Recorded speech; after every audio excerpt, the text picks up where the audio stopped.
जय यीशु। आप सबों का स्वागत है। आज हम मत्ती के सुसमाचार अध्याय 5 पद संख्या 1 से 16 पढ़ेंगे और उस पर मनन चिंतन करेंगे। जैसे कि आप जानते हैं कि हम मत्ती के सुसमाचार के इस यात्रा में हैं। आज से हम एक नई श्रृंखला चालू करने वाले हैं जिसका नाम होगा स्वर्ग राज्य के सिद्धांत। यह मत्ती 5, 6, 7 में प्रभु के उस उपदेश पर आधारित है जो स्वर्ग राज्य और उसके सिद्धांतों के बारे में हमें और ज्यादा जानकारी देती है। वीडियो में आगे बढ़ने से पहले आपसे अनुरोध है कि आप यहाँ वीडियो को रोक दें, अपने बाइबल खोलें, मत्ती 5 1 से 16 पढ़ें, उसके बाद ही वीडियो में आगे बढ़ें। पद संख्या 1 से 2। ईसा यह विशाल जनसमूह देखकर पहाड़ी पर चढ़े और बैठ गए। उनके शिष्य उनके पास आए और वे यह कहते हुए उन्हें शिक्षा देने लगे। उन्होंने विशाल जनसमूह देखा, पहाड़ी पर चढ़े, वहां पर बैठकर शिक्षा देने लगे। इसीलिए इसे इस अध्याय को अध्याय 5, 6, 7 को इसको पहाड़ी का उपदेश यानी सरमन ऑन द माउंट के नाम से जाना जाता है। प्रभु इसमें स्वर्ग राज्य के सिद्धांतों के बारे में बात करते हैं और यह मत्ती 5, 6, 7 इन तीनों को जोड़कर यहाँ इन तीनों में सिर्फ प्रभु जो है वो बातें कर रहे हैं और हमें उपदेश दे रहे हैं। पद संख्या 3 से 6 प्रभु कहते हैं, धन्य है वे जो अपने को दीनहीन समझते हैं, स्वर्ग का राज्य उन्हीं का है। धन्य है वे जो नम्र हैं, उन्हें प्रतिज्ञा देश प्राप्त होगा। धन्य है वे जो शोक करते हैं, उन्हें सांत्वना मिलेगी। धन्य है वे जो धार्मिकता के भूखे और प्यासे हैं, वे तृप्त किए जाएंगे। ध्यान रहे, प्रभु यहाँ स्वर्ग राज्य के जो हैं उनके बारे में बात कर रहे हैं और स्वर्ग राज्य में मौजूद हर व्यक्ति धन्य है। तो यह जो गुण है, दीनहीन समझना, जो नम्र हैं, जो शोक मनाते हैं, जो धार्मिकता के भूखे और प्यासे हैं, यह स्वर्ग राज्य के अंदर मौजूद लोगों के गुण हैं। तो आइए इसको और थोड़े नजदीकी से समझने की कोशिश करते हैं। कौन है जो दीन और हीन अपने आप को समझते हैं? दीनहीन समझना या दीनहीन होना, इसे गरीबी का कोई लेना देना नहीं है। लूकास का सुसमाचार अध्याय 18 9 से 14 में प्रभु इसकी एक झलक दिखाते हैं। प्रभु एक दृष्टांत सुना रहे हैं। ये दृष्टांत किनके लिए है? ये उन लोगों के लिए है जो बड़े आत्मविश्वास के साथ अपने को धर्मी मानते थे और दूसरों को तुच्छ समझते थे। दो मनोभावों के बीच का फर्क है। एक मनोभाव उस फरीसी जैसा जो अपने आप को धर्मी समझता था। वो कहता था कि मैं अन्यायी नहीं हूँ, व्यभिचारी नहीं हूँ, इस नाकेदार की तरह नहीं हूँ। मैं सप्ताह में 2 बार उपवास करता हूँ, अपनी सारी आय का दशमांश चुकाता हूँ। इससे ये लगता था कि यह स्वर्ग राज्य में दाखिल होने के लायक है। और उसके विपरीत एक नाकेदार के का मनोभाव हम समझने की कोशिश करते हैं, जो दूर से खड़ा है, उसकी आंखें तक जो है स्वर्ग की ओर नहीं जा रही हैं, वो अपनी छाती पीट पीट कर कह रहा है, ईश्वर मुझ पापी पर दया कर। और प्रभु कहते हैं कि यह व्यक्ति इस मनोभाव के चलते पाप मुक्त होकर अपने घर गया। तो स्वर्ग राज्य में कौन प्रवेश कर सकता है? वह जो अपने को दीनहीन समझता है, जिसे अपने काबिलियत पर, अपनी धार्मिकता पर भरोसा नहीं है। वह परमेश्वर की कृपा और परमेश्वर की दया पर आश्रित है। परमेश्वर की दया क्या है? परमेश्वर की दया यह है कि जो आप जिसके योग्य हो, वह योग्य रीति से आपको ना दिया जाए। आप नरक के योग्य हो, आप मृत्यु के योग्य हो। प्रभु की असीम दया है कि आप जिस चीज के लायक हो, आप उसको प्राप्त नहीं कर रहे हो। कृपा क्या है? उस चीज को प्राप्त करना जिसके लिए आप लायक नहीं हो। हम स्वर्ग राज्य के लायक नहीं हैं, लेकिन प्रभु में विश्वास करने लायक के चलते विश्वास द्वारा हमें कृपा से वह चीजें मिलती हैं जिसके हम लायक नहीं हैं। तो कौन है जो स्वर्ग राज्य में दाखिल होते हैं? जो अपने आप को दीन और हीन समझते हैं। आगे, कौन है जो शोक करते हैं? स्रोत ग्रंथ 51 में हम देखेंगे कि राजा दाऊद किस प्रकार से अपने पापमय जीवन को लेकर वह शोक कर रहा है। वो कहता है, ईश्वर तू दयालु है, मुझ पर दया कर, तू दया सागर है, मेरे अपराध क्षमा कर, मेरी दुष्टता पूर्ण रूप से धो डाल, मुझ पापी को शुद्ध कर। मैं अपना अपराध स्वीकार करता हूँ, मेरा पाप निरंतर मेरे सामने है, मैंने तेरे विरुद्ध पाप किया है, मैंने वही किया जो तेरी दृष्टि में बुरा है, इसलिए तेरा निर्णय सही और तेरी दंडाज्ञा न्याय संगत है। मैं तो जन्म से ही अपराधी, अपनी माता के गर्भ से ही पापी हूँ। तो हृदय की सच्चाई से प्रसन्न होता है, मेरे अंतकरण की को ज्ञान की बातें सिखा। मुझ पर जूफा के जल छिड़क दे और मैं शुद्ध हो जाऊंगा, मुझे धो और मैं हिम से भी अधिक स्वच्छ हो जाऊंगा। यहाँ पर हम एक ऐसे व्यक्ति को देख रहे हैं जो अपने पापमय जीवन के चलते, अपने पाप के चलते विलाप कर रहा है, शोक कर रहा है। और इसी के बारे में प्रभु कहते हैं कि ऐसा ही इंसान धन्य है जो स्वर्ग राज्य में दाखिल होता है, क्योंकि वो उसे जो है सांत्वना दी जाएगी। और यही हम प्रकाशना ग्रंथ अध्याय 21 पद संख्या 4 में पढ़ते हैं, लिखा है, वह उनकी आंखों से सब आंसू पोंछ डालेगा। इसके बाद ना मृत्यु रहेगी, ना शोक, ना विलाप और ना दुख, क्योंकि पुरानी बातें बीत चुकी हैं। किस बात का शोक करना? दुख, संसार के दुख तकलीफ का नहीं, छल कपट का नहीं, शोक इस करना कि हम कितने पापी हैं। और प्रभु कहते हैं कि जो अपने पापों को लेकर शोक करता है उन्हें सांत्वना जरूर मिलेगी। आगे जो नम्र हैं, कौन है वे जो नम्र हैं? इसियाह नबी का ग्रंथ अध्याय सबसे आखिरी ग्रंथ है 66, उसका पद संख्या 2। प्रभु कहते हैं, मैंने अपने हाथों से सब कुछ बनाया है, सब कुछ मेरा ही है। यह प्रभु की वाणी है। मैं उन लोगों पर कृपा दृष्टि करता हूँ जो विनम्र हैं और पश्चातापी हैं और श्रद्धा से मेरी वाणी सुनते हैं। पूरे पृथ्वी, पूरे ब्रह्मांड में सारे चांद तारे, सभी सारे खूबसूरत जो पहाड़ हैं, जल हैं, झरने हैं, उन सबको छोड़कर प्रभु उन लोगों पर अपनी दृष्टि लगाते हैं, उन लोगों को देखते हैं जो जो विनम्र हैं, जो पश्चातापी हैं, जो श्रद्धा से प्रभु की वाणी सुनते हैं। विनम्रता एक ऐसा गुण है जिसको प्रभु नजरअंदाज नहीं करता, जिनको देखता है।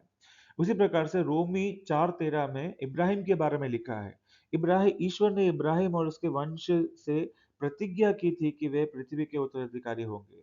ये इसलिए नहीं हुआ कि इब्राहिम ने संहिता का पालन किया, बल्कि इसलिए कि उन्होंने विश्वास किया और ईश्वर ने उन्हें धार्मिक माना। संहिता का पालन कर कर उन्होंने कोई कोई संहिता का पालन कर कर वो नहीं गए।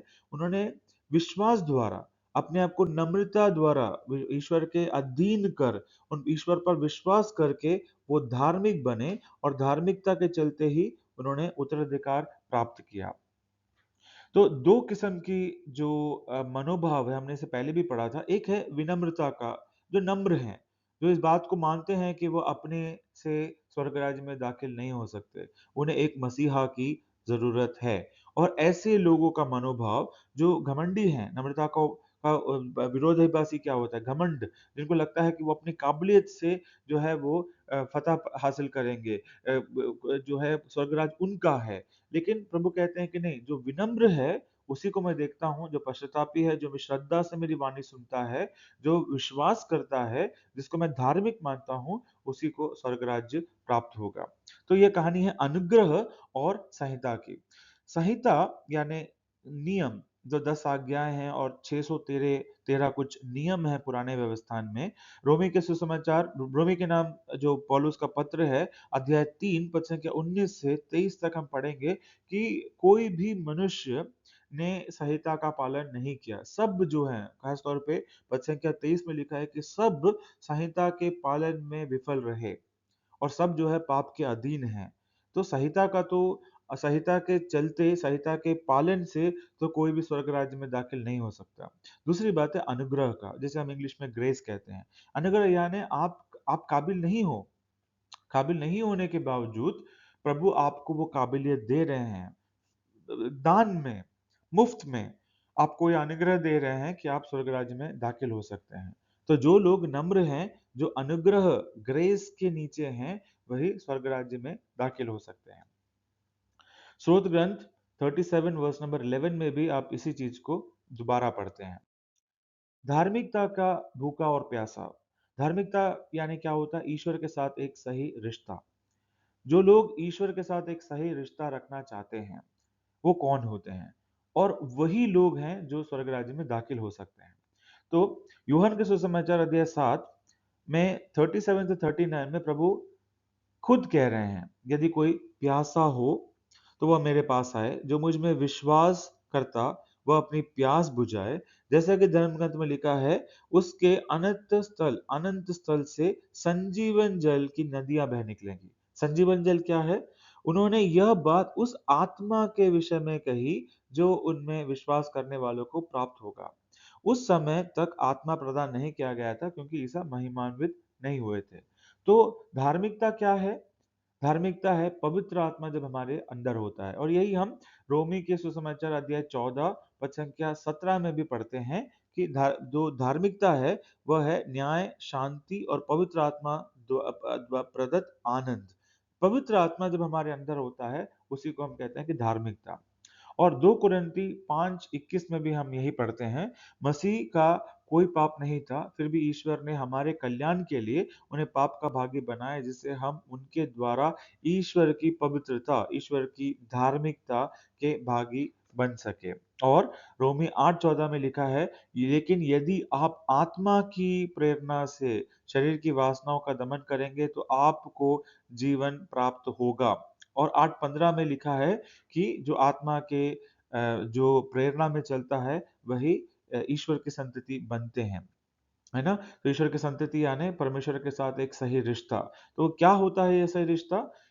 पवित्र आत्मा जिनको प्राप्त होता है। तो धार्मिकता का जो भूखा और प्यासा होता है, जो प्रभु मसीह में आता है और प्रभु मसीह उसके अनंत स्थल से संजीवन जल यानी पवित्र आत्मा जो प्रदान करते हैं, वही लोग जो हैं वो स्वर्ग राज्य में होते हैं। ये उनका गुण होता है। वो धार्मिकता के यानी पवित्र आत्मा के भूखे और प्यासे होते हैं। और प्रभु का जो प्रॉमिस क्या है, वादा क्या है, ऐसे लोग तृप्त किए जाएंगे।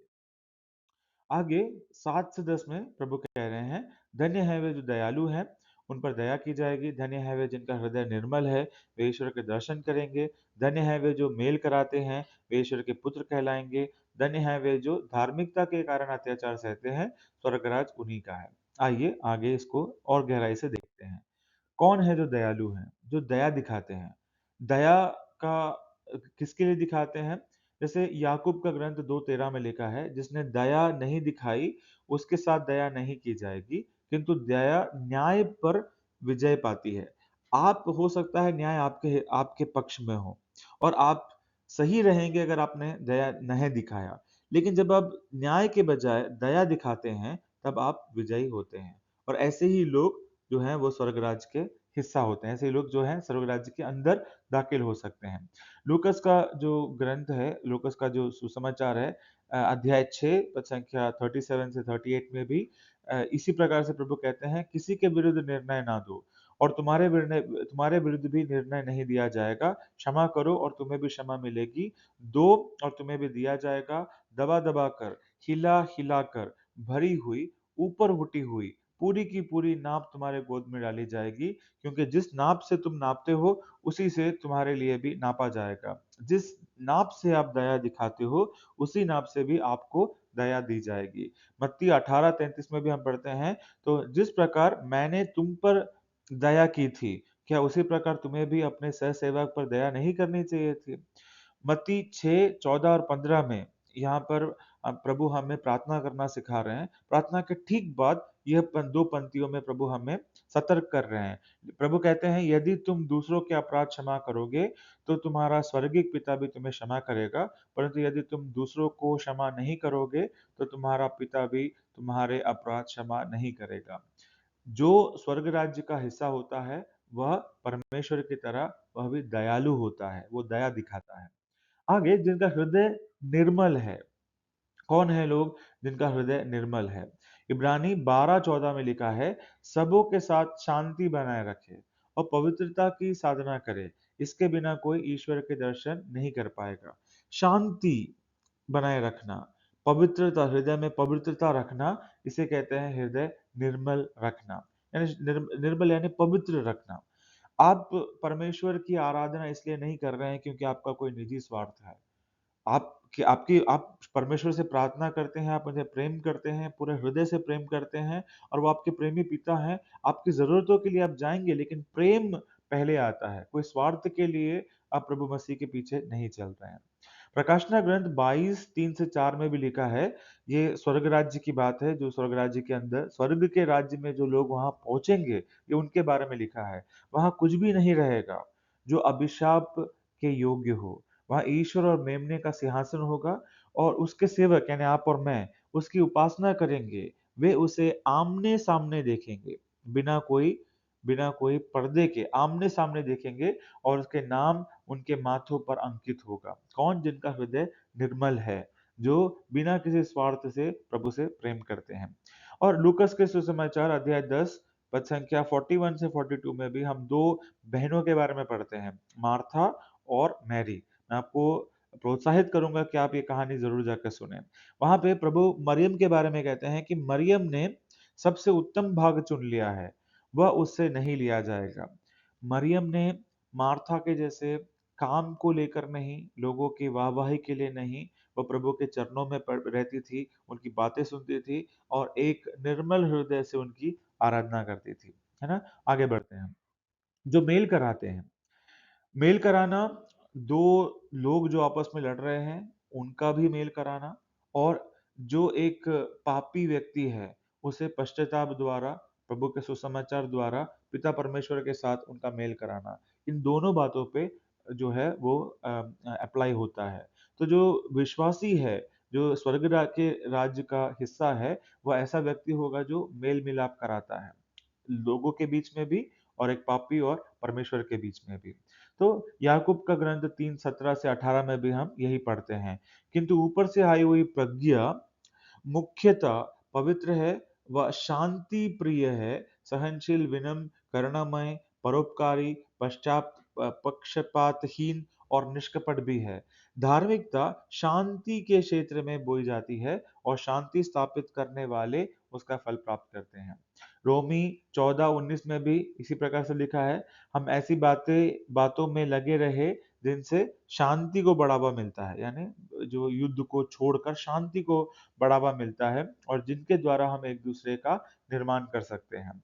आगे मत्ती 5:44 और 45 में भी हम यही पढ़ते हैं, परंतु मैं तुमसे कहता हूँ, अपने शत्रुओं से प्रेम करो और जो तुम पर अत्याचार करते हैं उनके लिए प्रार्थना करो, इससे तुम अपने स्वर्गीय पिता की संतान बन जाओगे, क्योंकि वह भले और बुरे दोनों पर अपना सूर्य उगाता तथा धर्मी और अधर्मी दोनों पर पानी बरसाता है। तो हमें भी हमारे पिता परमेश्वर के जैसे जो है वो दयालु बनना है और दयालुता के साथ-साथ मेल-मिलाप यानी शांति यानी लोगों को जोड़ने का काम करना है। ठीक है? तो आगे जो धार्मिकता के कारण अत्याचार सहते हैं। किस बात के लिए अत्याचार? अपने कुकर्मों से, अपने पापों के कारण नहीं, लेकिन जो धार्मिकता कहती है, परमेश्वर का वचन कहता है, परमेश्वर की आत्मा जो कहती है, सही काम कर जो करने के बाद भी जो हमें अत्याचार सहना पड़ता है, वो जो अत्याचार सहते हैं, वो ऐसे लोग हैं जो स्वर्ग राज्य के भाग हैं, है ना?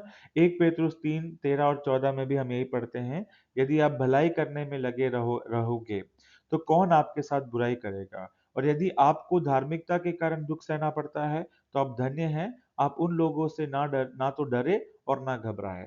उसी प्रकार से मत्ती 25 और वर्स नंबर 34 में ये उन लोगों के बारे में है जिन्होंने जो स्वर्ग राज्य के अंदर दाखिल होने वाले हैं, यानी सिंहासन के दाएँ ओर खड़े हुए लोग और उनके बारे में प्रभु क्या कहेंगे? मेरे पिता के कृपा पात्रों, आओ इस राज्य के अधिकारी बनो, जो संसार के प्रारंभ से तुम लोगों के लिए तैयार किया गया था। ये उनकी विरासत है, जो धार्मिकता के लिए अत्याचार सहते हैं। गलाती 5:24 और 25 में भी हम इसी प्रकार से पढ़ते हैं, जो लोग ईसा मसीह के हैं, उन्होंने वासनाओं तथा कामनाओं सहित अपने शरीर को क्रूस पर चढ़ा दिया है। यदि हम आत्मा द्वारा जीवन प्राप्त हो गया है, तो हम आत्मा के अनुरूप जीवन बिताएं। धार्मिकता के चलते अत्याचार सहना यानी अपने शरीर को क्रूस पर चढ़ा देना। आगे बढ़ते हैं।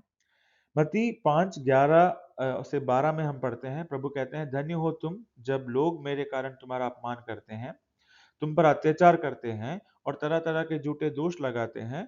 खुश हो और आनंद मनाओ, स्वर्ग में तुम्हें महान पुरस्कार प्राप्त होगा। तुम्हारे पहले के नबियों पर भी उन्होंने इसी तरह अत्याचार किया गया था। किसके लिए? प्रभु के कारण, मेरे कारण, प्रभु मसीह के कारण अगर कोई आपको अपमान करता है, आप पर अत्याचार करता है, तरह-तरह के झूठे दोष लगाता है, तो प्रभु कहते हैं कि आनंद मनाओ, क्योंकि स्वर्ग में तुम्हारा महान पुरस्कार महान होगा। आगे वचन संख्या 13 में प्रभु कहते हैं, तुम पृथ्वी के नमक हो, यदि नमक फीका पड़ जाए तो वह किसी से नमकीन किया जाएगा, वह किसी काम का नहीं रह जाता, वह बाहर फेंका और मनुष्यों के पैरों तले रौंदा जाता है। तो यहाँ पे यह बात बहुत जरूरी है कि आप इस बात को समझे कि प्रभु जिस नमक की बात कर रहे हैं वो सेंधा नमक है, यानी जो पहाड़ से या खदानों से निकला हुआ नमक है ना। प्रभु मसीह के समय पे उस प्रकार के नमक का जो है वो प्रयोग होता था, जो नमक आज हम आप ज़्यादातर प्रयोग में लाते हैं, जो हमारे किचन में होता है ना? जो समुद्र से निकला हुआ नमक रहता है, वो नहीं है। चलिए मैं इसका अंतर आपको बताता हूँ। यह है सेंधा नमक। कब अलग-अलग कलर के आते हैं, लेकिन यह जो है मुख्यतः खदानों से खोद कर निकाला जाता है और यह है समंदर का नमक, है ना? तो जो सेंधा नमक होता है वो धरती की गहराई से निकाला जाता है खदानों द्वारा। सेंधा नमक समुद्री नमक से अधिक काफ़ी अधिक महँगा होता है। तो उस समय जो प्रभु के समय पे नमक जो है बहुत रईस आदमी ही जो है उसको खरीद सकता था, काफ़ी महँगा होता था। और नमी के संपर्क में आने पर सेंधा नमक अपनी नमकीनता खो देता था। यानी जब तक ये सूखा है, पानी से दूर है, तब तक ये नमकीन है। जैसे ही पानी के स्पर्श में आता था, ये अपना नमक जो है, नमकीनता जो है वो खो देता था। और पुराने व्यवस्थान में उस समय पे 3 किस्म से नमक को का प्रयोग किया जाता था। भोजन पकाने में वो भोजन को स्वादिष्ट बनाता था। संरक्षण के लिए वो भोजन को सुरक्षित रखता था, जैसे कि अचार वगैरह बनाने में तो काफ़ी साल माँस या म मच्छी जो है, उसमें भी अगर आप नमक डाल के रखते, तो काफ़ी समय तक जो है बिना खराब हुए भोजन को सुरक्षित रखता था। और ये विधान का भी सूचक था, विधान का भी प्रतीक था। यानी कोई भी विधान या कोई भी जो जो संहिता है, संहिता के विधान का भी सूचक था। तो इसको विधान का नमक भी कहते हैं पुराने व्यवस्थान में, ठीक है? तो वापस हम देखते हैं कि प्रभु क्या कह रहे हैं जब उन्होंने कहा कि तुम पृथ्वी के नमक हो, है ना?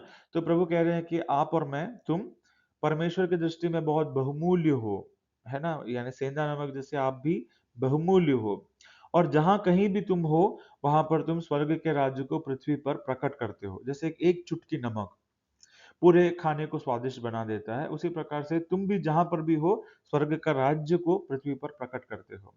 और तुम सुसमाचार द्वारा मानवता को सुरक्षित रखते हो। जैसे जब नमक रखकर आप कोई खाने की वस्तु डालते हैं, अचार जैसे आम हो गया या मांस हो गया या मच्छी हो गई, आप रखते हो तो उसको खराब होने से बचा के रखते हो। उसी प्रकार से आप और मैं भी जहाँ पर भी जाते हैं, सुसमाचार को सुनाकर लोगों को बचाए रखते हैं, सुरक्षित रखते हैं। और तुम परमेश्वर के विधान यानी नए विधान के प्रतिनिधित्व को भी हो, प्रतिनिधि भी हो इस धरती पर। और जब हम ये सारे गुण खो देते हैं, तब प्रभु कहते हैं कि तुम नमकीन नहीं रह गए। तो तुम क्या किस लायक रहोगे? बाहर फेंके और मनुष्यों के पैरों तले रौंदे जाने लायक रहते हो। तो आप और मैं जो स्वर्ग राज्य के हिस्सा हैं, वो पृथ्वी के नमक जैसे हैं। आगे बढ़ते हैं।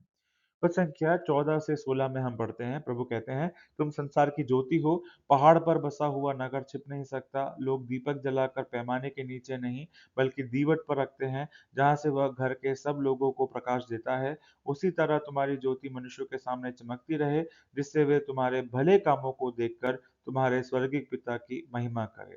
तो जो लोग स्वर्ग राज्य के हैं, वो संसार की ज्योति जैसे हैं, हमारे भले कामों को देखकर लोग स्वर्गीय पिता की महिमा कर पाएंगे।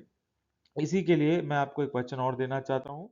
फिलिपियो के नाम संत पौलुस का पत्र अध्याय 2 14 से 15 लिखा है, आप लोग भुन बुनाए और बहस किए बिना अपने सब कर्तव्य पूरा करें, जिससे आप निष्कपट और निर्दोष बने रहे और इस कुटिल एवं पथभ्रष्ट पीढ़ी में ईश्वर के सच्ची संतान बनकर आकाश के तारों की तरह चमकते रहे। तो हमें अपने कर्मों के द्वारा हमारे जीवन में प्रभु के सुसमाचार को प्रकट करना है और हमारे कर्मों को देखकर, हमारे जीवन को देखकर हमें लोगों को स्वर्ग राज्य के अंदर दाखिला देना है। तो इसी के साथ इस हफ्ते का हमारा जो जो सफर था वो खत्म होता है। आगे आने वाले वीडियो में हम मत्ती अध्याय 5 में फिर मुलाकात करेंगे। तब तक के लिए जय यीशु।